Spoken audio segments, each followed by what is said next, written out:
నమస్తే పిల్లలు. మనం ఈరోజు మూసిన గుప్పిట విప్పకు అనే కథ చెప్పుకుందాం.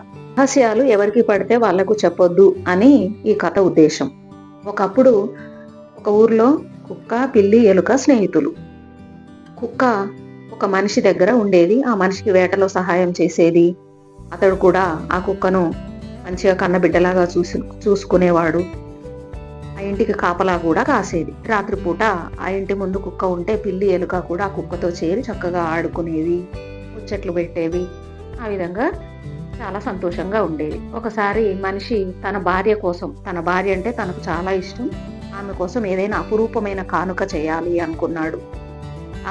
అక్కడికి కొంచెం దూరంగా ఉండే రత్నాల కొండలు గుట్టలు దాటి వెళ్ళి అక్కడ రంగురంగుల రత్నాలను ఏరుకుని వచ్చి మంచి అపురూపమైన దండను తయారు చేసి తన భార్యకి ఇచ్చాడు. ఆ భార్య ఆ నగలు వేసుకుని మురిసిపోయి చుట్టుపక్కల వాళ్ళందరికీ చూపించుకుంది. అయితే అదే సమయంలో ఆ ఊర్లో దొంగతనాలు బాగా జరుగుతున్నాయి.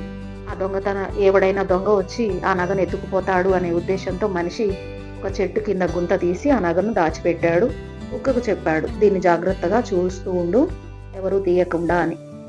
కుక్క రాత్రిపూట ఆ చెట్టు దగ్గర కాపలాగా ఉంటుంది.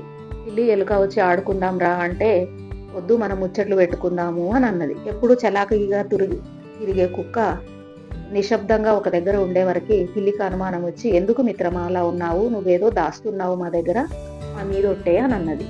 అంటే అప్పుడు కుక్క, అంత మాట ఎందుకు మిత్రమా, నా యజమాని తన భార్య కోసం నగ చేయించాడు, దొంగతనాలు జరుగుతున్నాయని ఇక్కడ పూడ్చిపెట్టాడు, నన్ను దానికి కాపలాగా ఉండమన్నాడు, ఈ విషయం ఎవరికీ చెప్పొద్దు అని పిల్లి ఎలుకకు చెప్పింది కుక్క.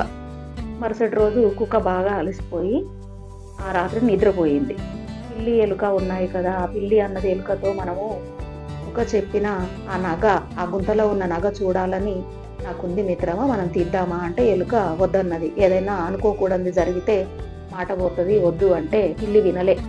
మళ్ళీ గుంత తవ్వి చూసి ఎప్పట్లాగే పెట్టేద్దామని గుంత చూసి ఆ రత్నాల హారాన్ని చూసే వరకు పిల్లికి మెడలో వేసుకోవాలనిపించి వేసుకొని ఆ గుట్ట మీదికి ఎగురుతూ తిరిగింది.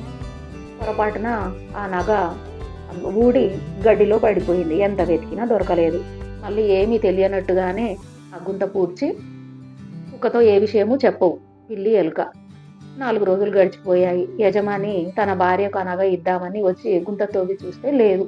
కుక్కను బాగా తిట్టాడు, నీకు 3 పూటలా తిండి పెడుతుంటే నువ్వు కాపలా గాయమంటే కాయలేదు అని.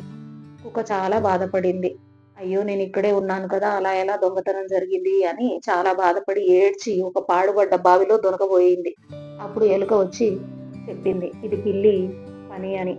అప్పుడు పిల్లిని బాగా తిట్టింది కోపంతో కుక్క, నీతో స్నేహం చెయ్యని ఇంకా అని చెప్పి. పిల్లికి చాలా కోపం వచ్చింది. పశ్చాత్తాప పడలేదు తాను చేసిన తప్పుకు. కుక్కకు ఎలాగైనా బుద్ధి చెప్పాలి అని ఆ మనిషి దగ్గర ఒక ఆవు ఉండేది. ఆవు పాలు పితికి పాలు, పెరుగు ఇంట్లో భద్రపరిచేవాడు ఆ మనిషి. ఆ పాలు, పెరుగు కుక్క లేని సమయంలో వచ్చి పిల్లి తాగి వెళ్ళిపోయేది. అప్పుడు ఆ మనిషి కుక్కను తిట్టాడు, నువ్వు ఇక్కడ కాపలా ఉండగా పాలు, పెరుగు ఎక్కడ మాయమవుతున్నాయి అని. కుక్క ఎంత కాపలా కాసినా పిల్లిని పట్టుకోలేకపోయింది. అప్పుడు అది ఎలుక సహాయం కోరింది. ఎలుక ఇంట్లో ఒక చాటుగా, ఎలుక చిన్నది కదా, చాటుగా ఉంటే పిల్లి కనిపెట్టలేదు. అలా కుక్క బయటికి వెళ్ళగానే పిల్లి పాలు, పెరుగు తినడానికి వస్తే ఎలుక చూసి ఆ విషయం కుక్కకు చెప్పింది. కుక్క పిల్లిని పట్టుకుంది. కుక్క పిల్లి వెంట పడుతూ ఉండేది కనిపించినప్పుడల్లా. కుక్కకు పిల్లి అంటే కోపం. అలాగే పిల్లి కూడా తన విషయం అంతా కుక్కకు చెప్పింది, అన్ని నిజాలన్నీ చెప్పింది అని ఎలుక మీద కోపం. అందుకని ఆనాటి నుంచి పిల్లి ఎలుక వెంట పడుతుంది ఎక్కడ కనిపిస్తే అక్కడ. ఆ విధంగా కుక్క పిల్లి వెంట, పిల్లి ఎలుక వెంట. అప్పటి నుంచి వాటికి జాతి విరోధం ఏర్పడింది. ఎలా ఉంది మరి కథ? నచ్చిందా? నచ్చితే లైక్ చేయండి, షేర్ చేయండి, సబ్స్క్రైబ్ చేసుకోండి. Thank you for watching.